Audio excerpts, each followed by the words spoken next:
गेल्या 2-3 दिवसापासून संपूर्ण देशामध्ये एकच चर्चा चालू आहे का महिला आरक्षण विधेयक पाडलं गेलं आणि विरोधक कसे महिला आरक्षण बिलाच्या विरोधामध्ये आहे.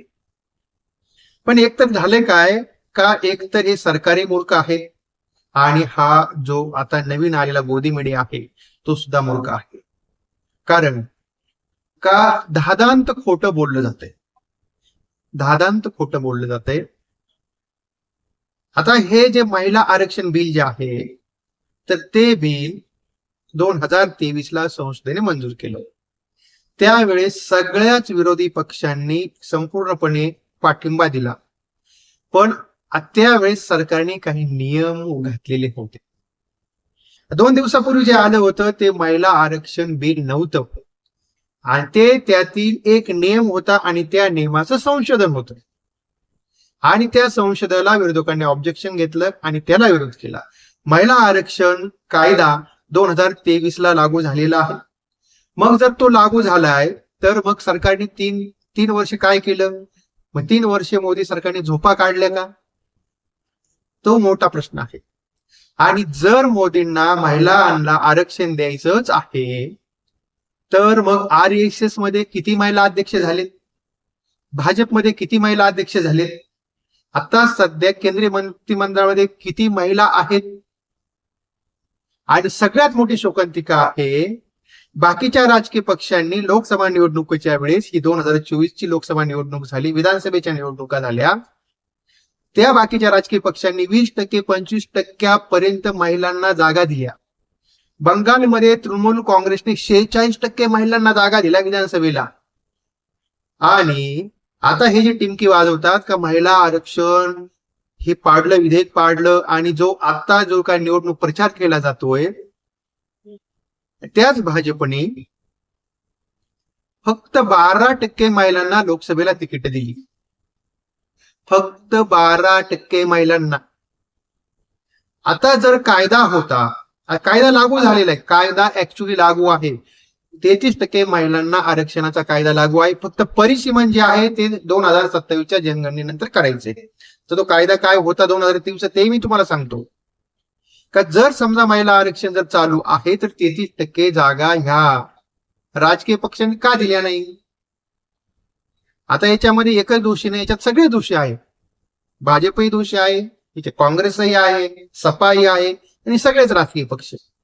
का जर महिला आरक्षणाचा कायदा लागू झालेला आहे, संसदेने मंजूर केलेला आहे, राष्ट्रपतीने सही पण केलेली आहे, आणि तरी सुद्धा कुठल्याच राजकीय पक्षांनी ह्या 33% जागा महिलांना दिल्या नाही. आणि ही जी काय भाजपची खाज आहे ना, का म्हणजे बाबा बिल पाडलं, त्याच भाजपने फक्त 12%, सगळ्यात कमी जागा महिलांना दिल्या होत्या लढवायला. तर हे असं मोठं षडयंत्र आहे. आता हे काय माहितीये का, आता निवडणुका चालू आहेत, 5 राज्यांच्या निवडणुका आहेत, काहीच मुद्दे राहिलेले नाही शिल्लक. आणि मग जर मुद्देच काही शिल्लक राहिलेले नाहीये तर मग आता फक्त काय आहे, काँग्रेस आणि सपा आणि बाकीचे पक्ष कसे हे महिला विरोधी आहे ते दाखवायचा प्रयत्न होता. अमित शहा सारखा एवढा माणूस का जो स्वतःला चाणक्य समजतो, 12 वर्षामध्ये आतापर्यंत एकही लोकसभेमध्ये बिल यांचं पडलेलं नाहीये, आणि गणितामध्ये एवढे माहीर असताना सुद्धा, बिल पडणार हे माहीत असताना सुद्धा जुनच बिल हे परत आणलं, तर म्हणजे हे तर एवढे बावळट नाहीत ना.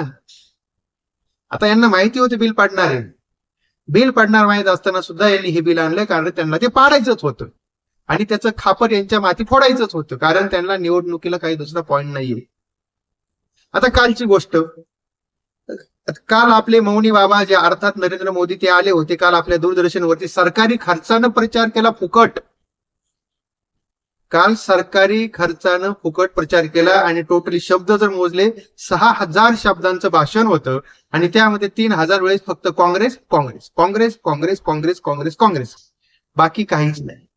तर काँग्रेसनं काय केलं?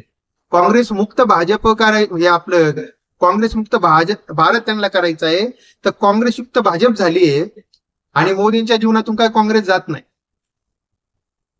झोपताना काँग्रेस, नंतर उठताना काँग्रेस, बाकीच्या देशात गेलं तरी काँग्रेस. नशीब काल नेहरू आठवले नाही. काल नेहरूंचा पण मला फोन आला स्वर्गातून. मला म्हणले, अरे बाबा हे मोदी काय मला विसरले काय म्हणे, दररोज माझं नाव घेतात आणि आज फक्त काँग्रेसचं नाव घेतलं आहे आणि नेहरूंचं नावच घेतलं नाही. मग परत सरदार पाटीलांचा फोन आला. आज ते म्हणे बाळा जाऊ दे, आता काय विसरले असतील, वय झाले मोदींचं 80च्या आसपास गेले. तर अशी परिस्थिती पहिल्यांदाच, आतापर्यंत एवढ्या वर्षातून पहिल्यांदाच नेहरूंना विसरले. कालचं भाषण जर बघितलं तर एकदम रटाळ बोर आणि एक प्रकारे कटतरी सरकारने हार पत्करलेली आहे. आणि जर तुम्ही बघितलं असेल तर फक्त 16 ते 17 जागांवरनं विधेयक पडलंय. म्हणजे सरकार फक्त 16 वरतीच टिकलेलं आहे. आता जर हे 16 खासदार इकडे तिकडे झाले तर सरकार पडते. मेन महत्वाचा मुद्दा असा आहे, 2023 साली जे काही बिल आलं होतं ते बिल असं होतं. 20 सप्टेंबर 2023 ला हे बिल संसदेने मंजूर केलं. 23 सप्टेंबर 2023 ला भारताच्या महामहिम राष्ट्रपती द्रौपदीताई मुर्मू यांनी या बिलावरती स्वाक्षरी केली आणि तेव्हापासून हे महिला आरक्षण विधेयक लोकसभेतल्या जागांसाठी 33%, तर ह्या 33% जागांसाठी आरक्षण लागू झालं. आता हे 33% आरक्षण हे ज्या वेळेस राष्ट्रपतींनी सही केली तेव्हापासून लागू झाले. आता जर हे तेव्हापासून लागू झालं असेल तर मंत्रिमंडळामध्ये 33% महिलांना प्रतिनिधित्व आहे का? आणि ह्या राजकीय पक्षांनी त्याच्यामध्ये सगळेच आले, भाजपा बीजेपी काँग्रेस सगळेच आले. तर मग ह्या लोकांनी 33% जागा लोकसभेला विधानसभेला दिल्या का? तर नाही दिल्या, कुणीच दिल्या नाही. आणि जर एवढाच जर समजा तुम्हाला महिलांविषयी जर आता एवढी नारी शक्तीचा आदर आहे तर महिला पंतप्रधान का नाही आहेत? आणि सगळ्यात महत्वाची गंमत आहे का जो माणूस बायकोला सोडून पळाला आणि सांगतोय आता म्हणजे एकदम ऑन एअर सांगतोय, कधी 35 वर्ष कधी 40 वर्ष भीक मागितली आणि हेही सांगतोय का 29 वर्ष वय असताना जगातले 35 देश फिरला आणि तो माणूस नारी शक्तीच्या गप्पा करतोय. हे मोठं जगातलं आश्चर्य. पण ठीक आहे, आपल्याला त्याची काही देणे घेणं नाही. महत्वाचा पॉइंट असा आहे, तर हे जे बिल होतं 2023 ला मंजूर झालंय, 33% जागा ह्या लोकसभेमध्ये ह्या महिलांना द्यायचं असंही ठरलेलं आहे. आणि जे परिसीमन, आता म्हणजे परिसीमन म्हणजे आता असं ठरलेलं आहे का जागा वाढवायच्या आहेत, पण त्या कधी वाढवायच्या आहेत तर 2027 पर्यंत ह्या सगळ्या भारतातल्या लोकांची जनगणना करायची आहे. आतापर्यंत जनगणना कधीच खोळंबली नाही. 2011 ला जनगणना शेवटची झाली, 2021 ला व्हायला पाहिजे होती, अजूनही सरकारने ती केलेली नाहीये. मग याच्यामध्ये दोष कुणाचा? आणि नंतर मग 2029च्या लोकसभा निवडणुकामध्ये काय ज्या जागा करायच्या असतील 800 850 जागा करायच्या आहेत, पण कधी? संपूर्णपणे जनगणना झाल्यानंतर. मग आत्ताच ह्या निवडणुका आहेत, निवडणुकांचा प्रचार चालू आहे ना, एवढं काय मग अर्जंटली जर इतक्या वर्ष 3 वर्ष जर सरकारला जाग आली नाहीये तर निवडणुका चालू असतानाच मग सरकारला एवढं प्रेम कसं काय आलं? सरकारचं प्रेम, भाजपचं एवढं प्रेम कसं काय उचलू जायला लागलं महिलांविषयी? तर हा सगळ्या निवडणुकीचा सगळा स्टंट होता. कालचं भाषण मोदींची नौटंकी होती, बाकी काही नव्हतं. आता लोकही त्यांना सिरियसली घेत नाही. काल बघितलं ना आपण, किती लोक बघत होते लाईव्ह. जर तुम्ही बघितलं असेल तर सगळ्या चॅनलवरती 2000 व्ह्यूज 8000 व्ह्यूज असे व्ह्यूज आहेत. म्हणजे यांना आता जनताही सिरियसली घेत नाही, त्यांना माहिती कुठला प्रचार मुद्दाही नाहीये. फक्त काय आहे का महागाई, बेरोजगारी, तर ह्या महत्वाच्या मुद्द्यांपासून लोकांचं ध्यान भटकवायचंय आणि म्हणून हा केविलवाना प्रयत्न आहे. आणि मग आता बघतोय आपण, कालपासून मोर्चे चालू झालेत, लगेच आज सकाळपासून मोर्चे चालू झालेत. कसे काँग्रेस विरोधी, कसे काँग्रेस आणि कसे बाकीचे पक्ष हे कसे महिला विरोधी आहेत. अरे महिलांना आरक्षण महाराष्ट्रामध्ये 50% लागू आहे ऑलरेडी. आता आपण नगरपालिकामध्ये बघितलं ना, नगरपालिका झेडपी 50% महिलांच्या जागा आहेत. घेऊन काय बसलेत तुम्ही? ज्या जगातल्या सगळ्यात मोठा लोकशाही, जुना लोकशाही देश असलेला अमेरिका, त्या देशामध्ये महिलांना मतदानाचा अधिकार मिळण्यासाठी 250 वर्ष लढावं लागलं. आणि त्याच मतदानाचा अधिकार, तोच मतदानाचा अधिकार भारत स्वतंत्र झाल्या झाल्या भारतातल्या महिलांना भेटलाय. आणि हे महिला आरक्षणाच्या गप्पा. आता तसा तो 1929लाच भेटलेला आहे. मोतीलाल नेहरूंनी त्यावेळेस ब्रिटिशांच्या विरुद्ध लढाई करून त्यावेळेस जे काही प्रांतीय सरकार बनत होती त्यामध्ये महिलांना निवडणुकीचा अधिकार दिलेला आहे.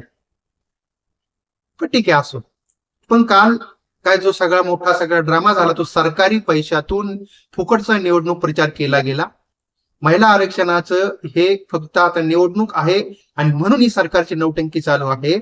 आणि खरंच जर प्रेम असतं तर आता सुद्धा ज्या काही 5 राज्यात निवडणुका चालू आहेत त्या राज्यामध्ये तर ह्याच भाजपने 33% महिलांना जागा दिल्यात का हे एकदा चेक करा. हे एकदा चेक करा आणि मग ठरवा का यांचं महिलांविषयीचं प्रेम किती आहे. तर म्हणजे अर्थात मी फक्त जी सत्यता आहे ती तुमच्या समोर मांडायचा प्रयत्न केला आहे. म्हणजे याच्यातून कोणाच्या भावना दुखायचा माझा काहीही संबंध नव्हता.